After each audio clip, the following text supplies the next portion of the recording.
I don't think even necessarily that the ultimate goal is a better marriage. It is a more sanctified, individual that is walking more closely with the Lord, but it's also a sanctifying work in the busy season that I think anchors us to something much bigger that God can do and is doing when we accept there are seasons. Welcome, everyone, to Breaking Bread, the podcast brought to you by Apostolic Christian Counseling and Family Services. Wonderful, as always, to have you along. Today, I've got Kaleb Beyer here in the studio with me. Welcome, Kaleb. Good to be with you, Matt. Kaleb, we're going to talk about busy seasons in marriage. Let's just think of that family who's tied to the agricultural calendar, for example. You've got a rhythm and a busy season. Accounting has a busy season. Education has a season when school's in session and when school is not in session.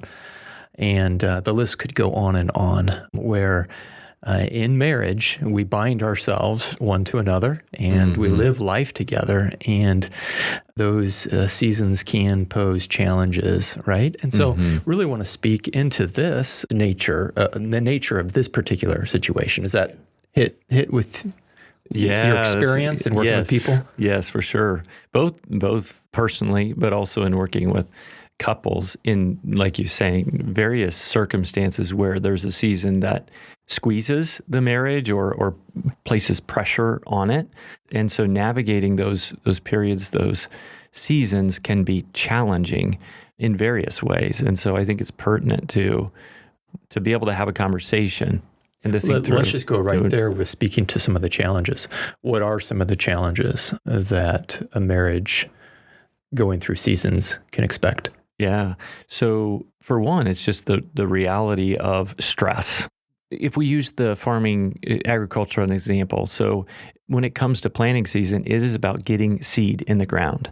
And at times that means long hours, that means low sleep, that means also the stress that this sometimes carries with the weather and breakdowns, with equipment. And then it's true also in the harvest season.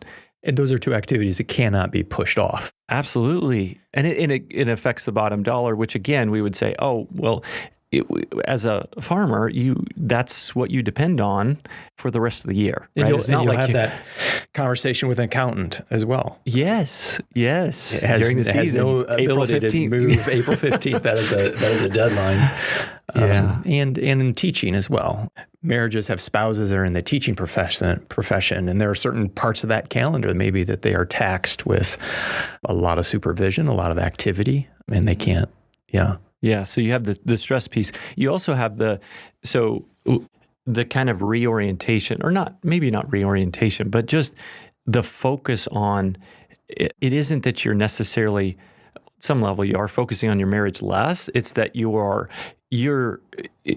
mind is being consumed by things that are pressing and again, that have a deadline. And so that can be distracting, right, to the relationship. And well, certainly in a relationship when attention is really important, right? To be attentive to your spouse, to be attentive towards a relationship, to be attentive to the family.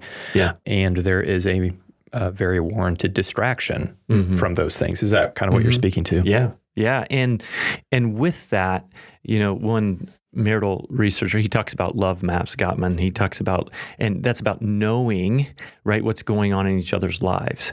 Well, knowing and updating those, the idea would be we need to update those over time. It's not like, Rebecca knows, she has one conversation and she knows what's going on in your life for the rest of the year. It's like, no, we need to update those each week, sometimes each day. What do you have going this day?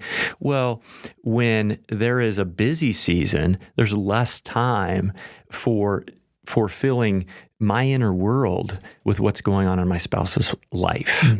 Does that make sense? And updating it, and so there's less connection. I was just going to go there. It sounds to me like connectivity then is on the line. Yeah. So speak to connection then.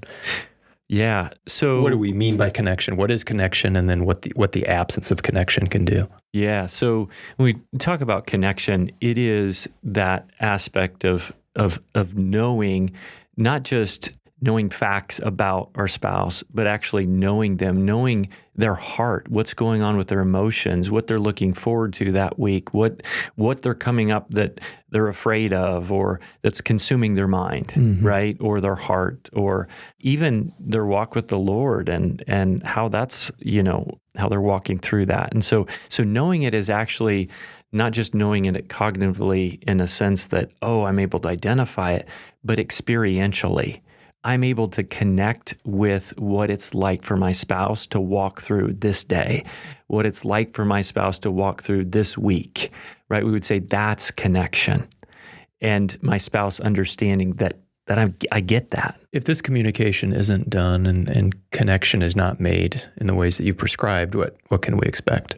Yeah, it just provides inroads to other things coming in, whether that's an increase in more unhealthy conversation or just critical thoughts or unhelpful thoughts towards, my spouse, or stories. We've talked about stories before, but it leads entrance into our minds being filled with unhelpful things related to the relationship or our spouse, and feeling alone, right? At some level in this relationship, like I'm over here, whether it's the spouse that's in the field, right, or the spouse that's at home with kids, it's like I'm doing this on my own. That doesn't feel good, man.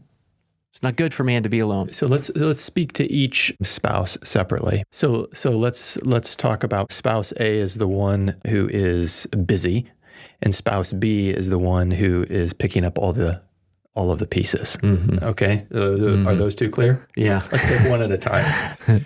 What would you say? What should spouse A be thinking, remembering? Yeah. So this is the challenging thing, Matt, right? Because so spouse A is the one that's busy in the field in this example.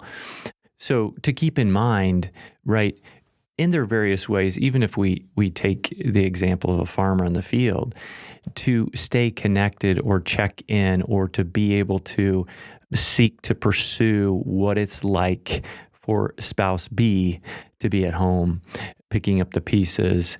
And so there is an intentional understanding of what's happening, even though, right, that means stepping outside of the stress of, am I going to get so many acres done today? Or, there was just a breakdown. And so I think it is intentionally seeking the other and trying to understand. In an understanding way. And so kind of, as was said before, that's the connective piece that we need to step into as spouse A. And we need to connect with the lack of us in another place. Yeah. Right? In an understanding way. And maybe we don't see it. That seems to be a possibility, right? When we're pretty distracted and have got our minds on other things. I think at times we don't. And maybe that's part of it. Matt, is that spouse A acknowledges, through this busy season, there's times I'm going to miss it. Like, how can we have a conversation as a couple to be able to bring those conversations up? Mm-hmm. You know what? I feel like you've been missing what's happening at home. Mm-hmm. Can we have a conversation about that? And obviously it's going to look different in busy season than when you have, an evening together. But at least together you have language to use to bring up that sense of not feeling heard or understood or seen. In the relationship. It sounds like a check-in type of mentality. Going into the season with a check-in type of mentality is pretty important. Yeah. Because and I think that acknowledgement that we can't expect life to look like in the busy season like in the off season. Yeah, it's just unrealistic. We have to have realistic expectations. Yeah, maybe you're speaking a little bit to that spouse. So while both spouses need to have that understanding, let's go to spouse B. Yeah, certainly that would probably spouse be one of those. Yeah, and I think as part of that, maybe we could say role acceptance. I think sometimes, and this can be different for different people. I would say in this example of, those who are in the farming community, where spouse B has grown up in the farming community and they have an understanding of what that means and what it looks like, and maybe have come to accept it. At some times, maybe others have come to say, I don't like this. I don't want it. And here I'm married to a farmer. Yeah. But the need for there to be an appreciation. What is it about this that we can appreciate? Maybe it is the off season. Yes, I don't like the busy season, but is there something, about this that actually is a pro, we would say, that's a benefit? And so I think the need for the spouse B to be able to come to a place of accepting this is, the role of this is our lot. This is our, yes. Okay. Yes. And I'm now making some guesses here. If that is not done, bitterness could probably find a way in, right? Yeah. So that's really, really important and it can very easily come into a piece of personalizing or feeling not chosen, right? And that somehow even a spouse A who is really intentionally trying to be responsible and a good steward, that somehow that leads to conflict as a couple. And so I think as part of that, Matt, one of the things I also would encourage spouse B is try to understand what it means to be a farmer, to be an accountant, to be interested in, at some level, understanding some of that experience. Does that make sense? Because I think with that, it's interesting. I was in thinking about this podcast, I talked with just several couples, and one older couple in the Washington church whom I really appreciate, and I feel like they've navigated this well. One of the things spouse B said was, when she come to realize the finances and what that meant, for spouse A, that and how finances work for a farmer versus finances for someone who has an 8-to-5 job. And she really learned about that. It was really a helpful thing for her. And they were in it together and her making decisions around finances. So this idea that we make our money from here to here. Yes. That's it. Yes. It doesn't happen any other time. Yeah. And sometimes there's unpredictable things that come up, the weather that affects and the markets. And so some years, it's great, and other years not. And some of those things are just outside of the control of either spouse. And so how do we walk through that, together as a couple? But again, back to that awareness and understanding some of those simple, basic things about an accountant or a farmer or a teacher. But I hear even as you say that, though, that spouse B really joins spouse A then with a we mentality that this is our lot and this is what we do, even though we seem separated at this moment. Yeah. The busy season has taken its effect, which I think is a really subtle and important point, Kaleb. If I were to, I don't know, what's the term, get a sense of the way the wind is blowing in today's culture, marriage is seen a bit more parallel than integrated. That is, spouse A does their thing, spouse B does their thing, and as long as we can make this work between the two of us, we'll make this work between the two of us. But the moment we can't, then things can dissolve, because after all, what we each do individually is most important. Is that a fair projection on our culture?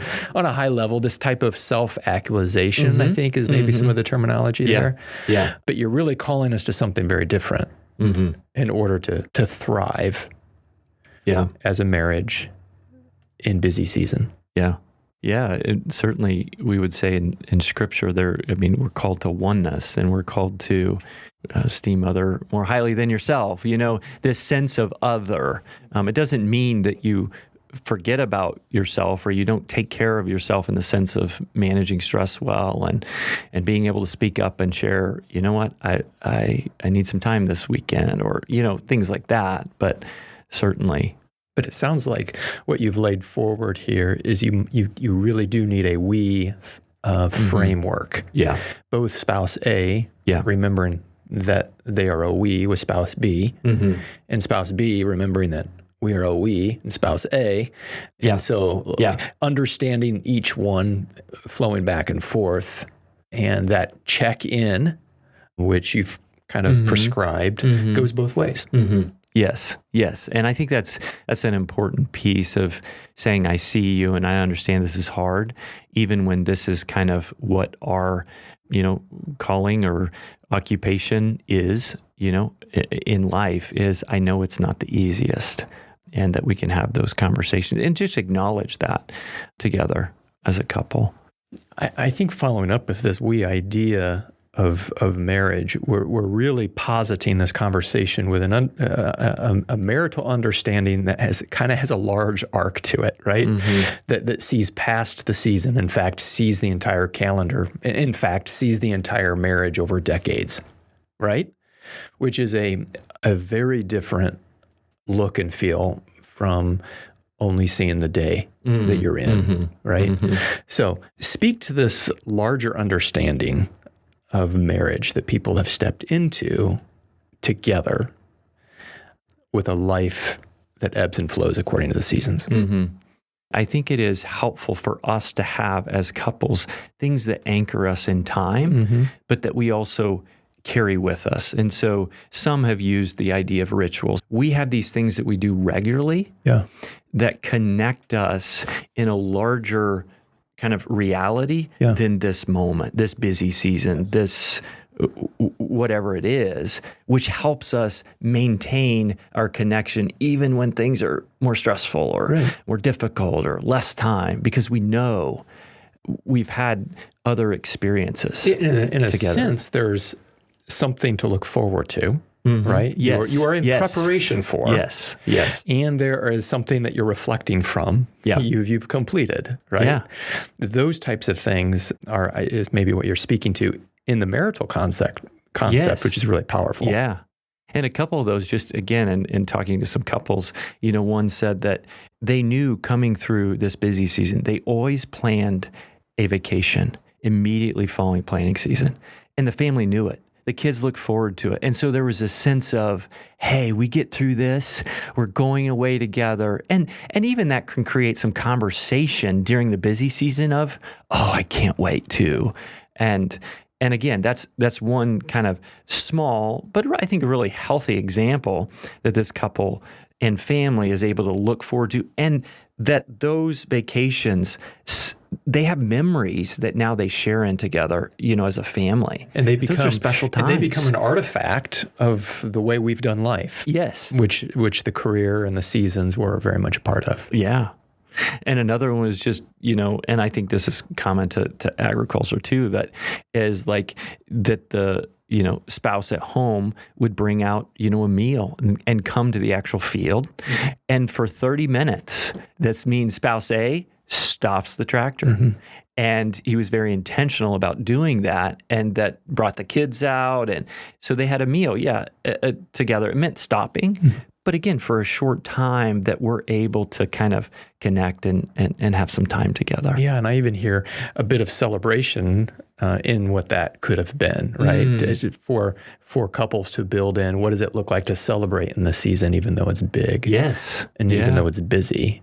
And both spouses just speaking about how meaningful that was. Both that, and I think that maybe the meaningfulness flows out of an understanding of what the other spouse, it's like for the other spouse, right? Wow, he is under a load, stressed, and he stops and spends, 15, 30 minutes here. Yeah. You know what? She has a lot of things going on at home, and she makes the meal and brings the kids out, and we spend some time together in the field. So I think the part of the rich meaning is an understanding of the commitment that the other spouse is making to make it happen. Yeah, I really, really like that, Kaleb. And I hope that even just kind of excites brainstorming creativity among our listeners, right? Yeah.